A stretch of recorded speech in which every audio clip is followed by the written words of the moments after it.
My name is Brianna. I'm the youth intern here.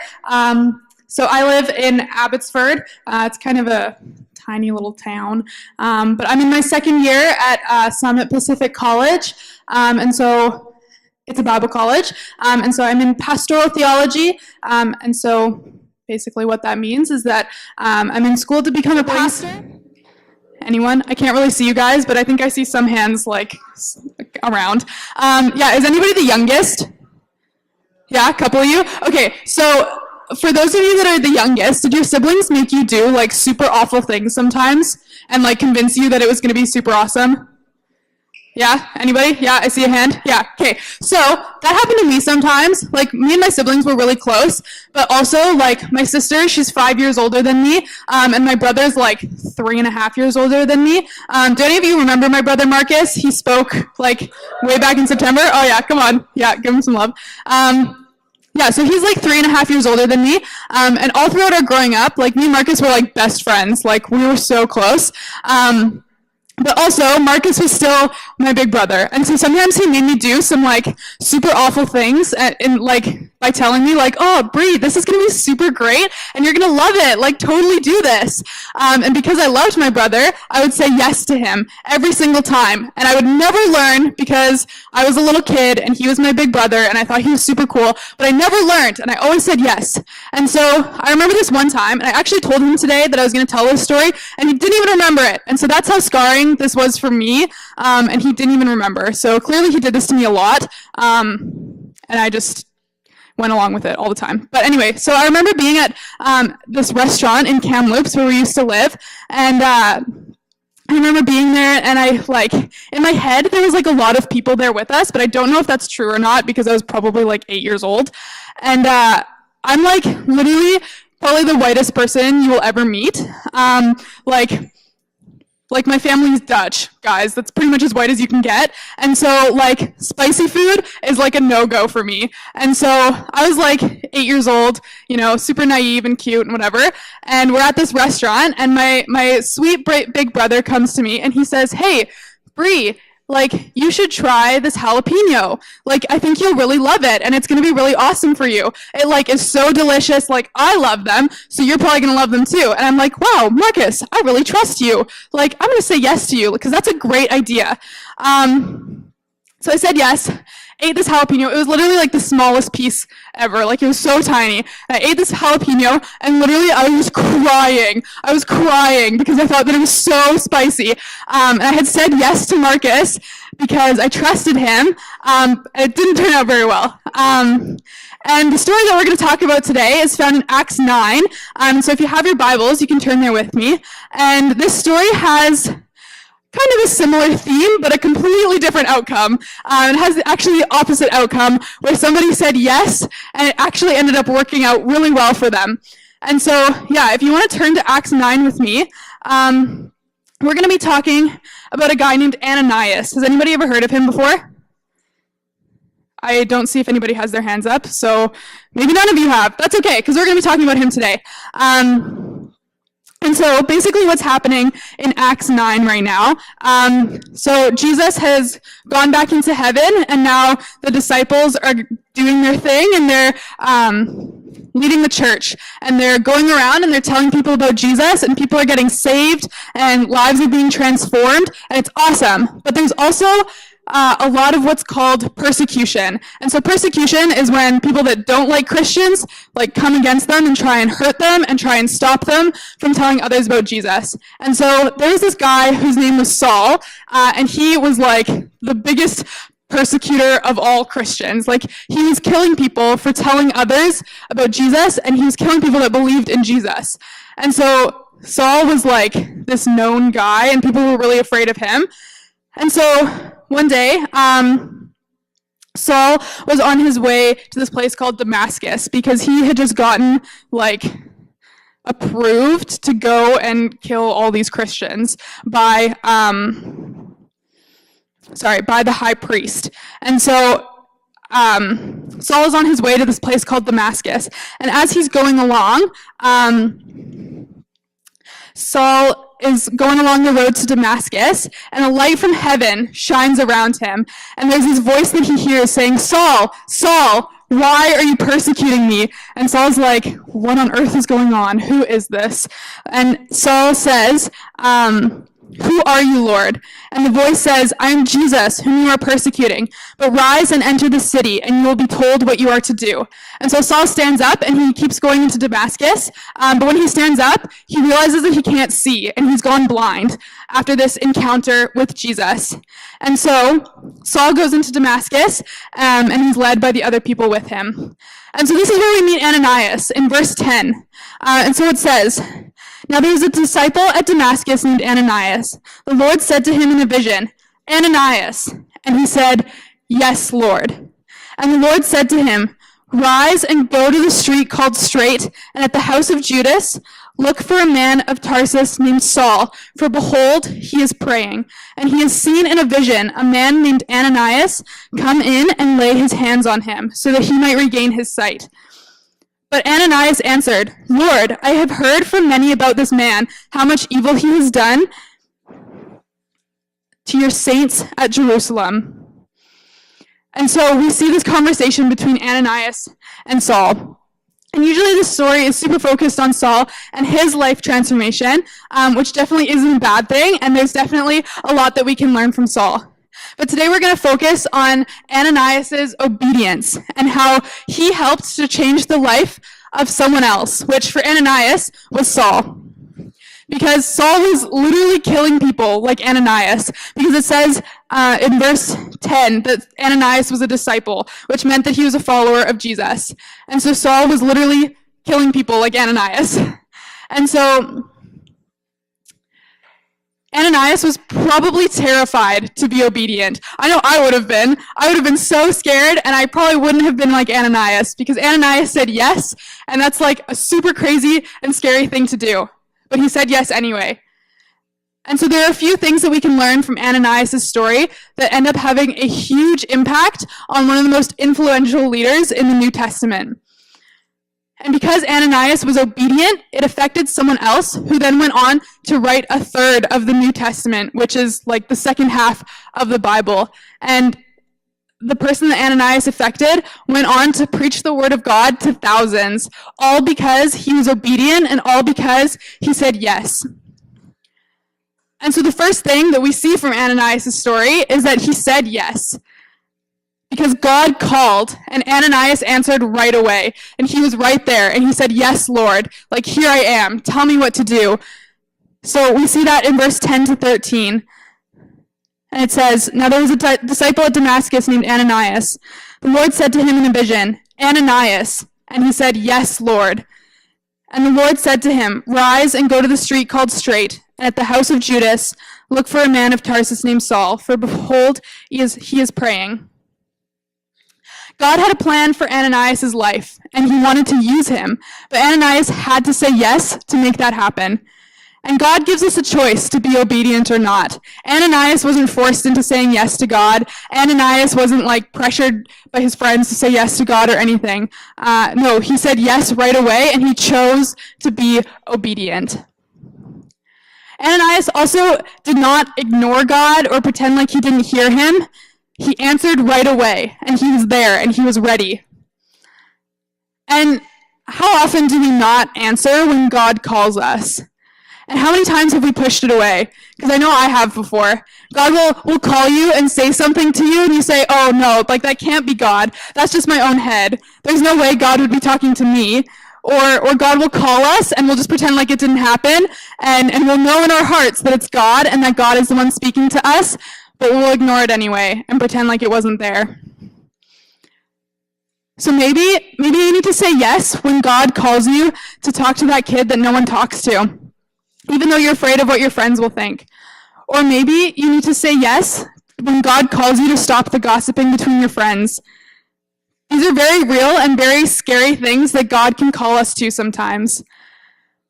We get scared of what God calls us to, and we try to pretend like it's not there, because he says something to us, and a lot of the time, it's something that we know that we should do, and something that can seem like it's going to have a really awful outcome, and so we pretend like it didn't happen.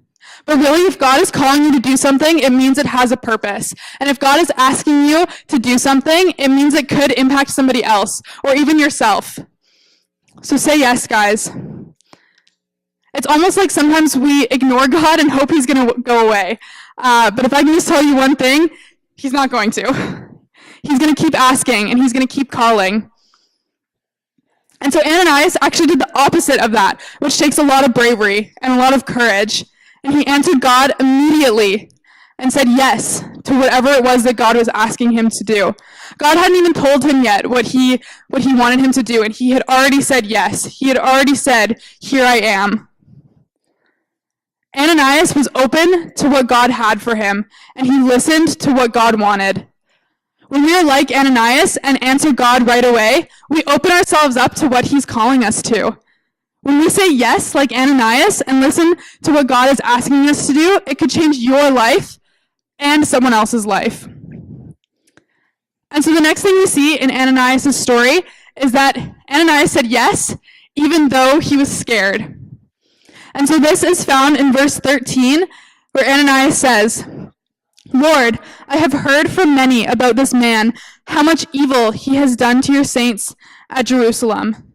And so this is Ananias saying, like, God, this guy is doing a lot of terrible things. This guy is killing people like me. Why are you calling me to go talk to him? Why are you calling me to go serve him? Why are you calling me there? Why not somewhere else? Why not somewhere easier? Why this guy? And so Ananias clearly had hesitations in going to Saul. But Ananias went anyway. His fear did not hold him back. His doubts did not hold him back. A man's life was on the line, and Ananias recognized that. Ananias was obedient to the call that God had for him. And a lot of the time, we're opposite to Ananias. And I know that in my own life, I've been incredibly afraid of telling people about Jesus. I've said no to God, and I haven't been like Ananias. And so last year, I was in a program called Omega. You might have heard Dyson talk about it a couple times. But Omega is a 1-year discipleship program. And so while I was in Omega, I was helping with an organization called Night Shift. And Night Shift is a ministry for homeless people. And at the start of the year, I had zero experience in I had barely even seen a homeless person, honestly. I lived in a town called Kamloops, and Kamloops is a really small and really cold town in the interior. And so people don't want to live there because it's cold, and especially if you're homeless, you definitely don't want to live there because you're going to freeze, and nobody wants that. And so, it was rare that there were homeless people around. And so it just wasn't something that I had ever experienced, really, or something that I had ever, grown up doing. And so I was, completely out of my comfort zone, and I was terrified. I remember on our orientation night, so what we would do is we would kind of walk in a big circle in the Wally district of Surrey, and we would just talk to people, pray with people, give out snacks and hot chocolate. It ended up being a lot of fun, but so our first night on our orientation, we didn't even walk in our circuit. We just went outside, and I had this friend that did the program last year, and his name is Riley, and Riley is 6'4", and so he's very tall, and I literally stood behind him the whole time. I literally hid behind him because I was so afraid. And so because of this, and because of my lack of experience, and my fear, and my lack of obedience, my first night I was totally terrified, and I'm pretty sure I hid behind my teammates the whole time, and I barely talked to anyone because I was so scared, and I was so out of my comfort zone, and I didn't want to tell people about Jesus because I was afraid that they would judge me, and I was afraid that they would, not want to hear it, and I was afraid that they would be mean, and I'm pretty sensitive, so I was really scared. Anyway, and it was super scary, and I didn't want to do it, and those first couple weeks, I dreaded going because I didn't want to have to go and tell these people about Jesus. And so those first few weeks of doing night shift for me are an example of how we can push God away when he tells us to do something. I would hear God telling me, hey, you should talk to this person. Hey, ask this person if you can pray with them. And I wouldn't do it. And I regret that, because maybe if I had prayed with that person, they would have seen the love of Jesus. Or maybe if I had talked to that person, they would have seen the love of Jesus. And I didn't do it. And I regret that. I wish I had been more like Ananias and not let my fear hold me back. And so as the year went on, I got more comfortable, and I saw amazing changes in not only myself, but the people on the streets that my team talked to. Because I got bolder, and I got more courage, and I trusted God, and I realized that if I was obedient to him, and if I said yes to him, good things happened, and people heard the love of Jesus. People heard his story. People found out that he loved them. People heard it for the first time. And so I wish I had been more like Ananias sooner. And luckily for me, I was able to see the impact anyway, even if it did happen later than it did for Ananias. And so don't make the same mistakes as me. Don't wait as long as I did. Be like Ananias sooner than I did, and say yes to what God is calling you to right away, even though you may be scared. I remember being in high school, guys, and not telling any of my friends about Jesus. My dad's a pastor, and so I grew up in the church, and my church was literally across the street from my high school. And I wish I had brought more of my friends to youth. I wish I had told more of my friends that I was a Christian, but I didn't, and I didn't say yes to God. And so, guys, I urge you to be different than me. I urge you to tell your friends about what happens here. I urge you to invite them here. Because, guys, you know what happens here. You know that lives get changed here. So don't be like me, and be more like Ananias.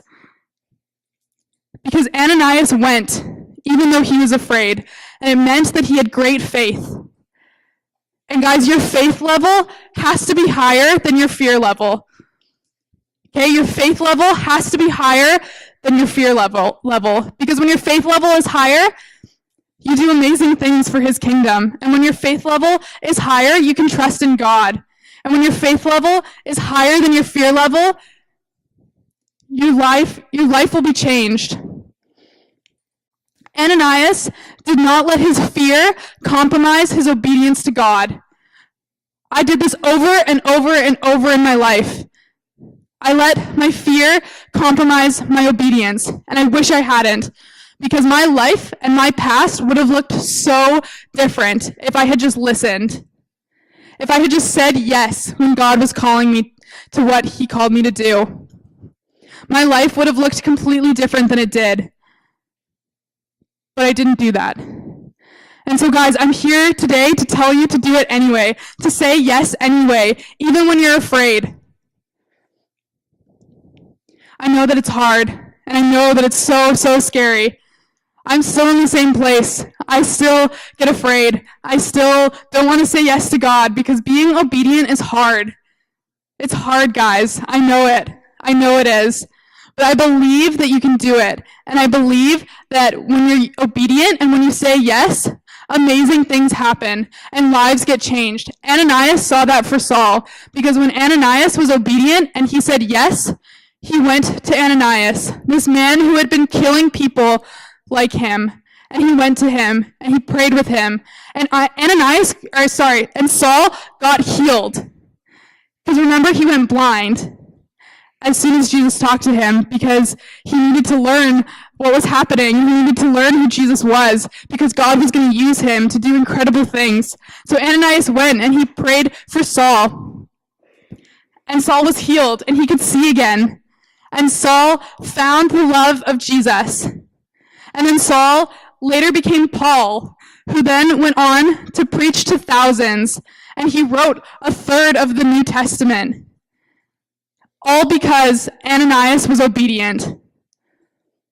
And so who is the Saul in your life? Who is the person that you need to pray with? Who is the person that you need to say hi to in the halls? Who is the Saul in your life?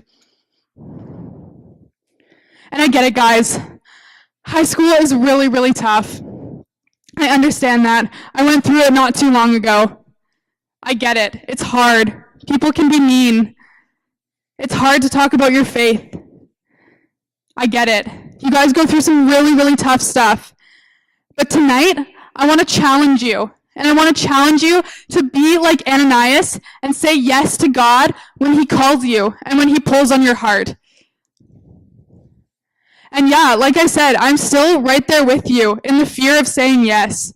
It's scary and it's hard. But if I've learned anything from my high school experience and from my experience with night shift, saying yes is so much greater than living in fear. Saying yes and being obedient is so much greater than living in fear. But being obedient takes practice. It does. It's not just going to happen like that. It's hard and it takes practice. So take it one step at a time. But I want to challenge you to be like Ananias. I want to challenge you to ask God who your Saul is. And maybe you're Saul. And maybe you don't know. And maybe you need somebody to say yes for you and come to you. And I get that. And that's okay. Because God will place people in your life that are going to help you. And God will place people in your life that are going to lead you.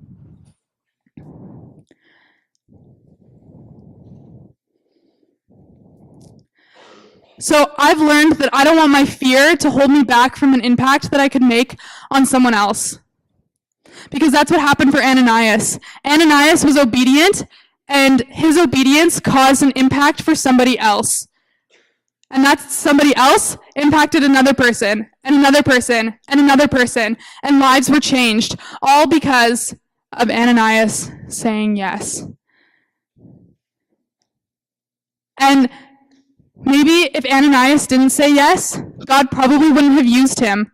If Ananias didn't say yes, maybe God would have used somebody other than Saul. We don't know, because Ananias did say yes, and amazing things happened. God loves you so much that if he's calling you to do something, it is for a purpose. Because Ananias didn't let his fear hold him back, and he made a huge impact on Saul. We see in verse 15 that God says to Ananias that Saul is a chosen instrument of God's. And because of Ananias' obedience, Ananias makes an impact on Saul's life by revealing this to him, by revealing to Saul that he is a chosen instrument.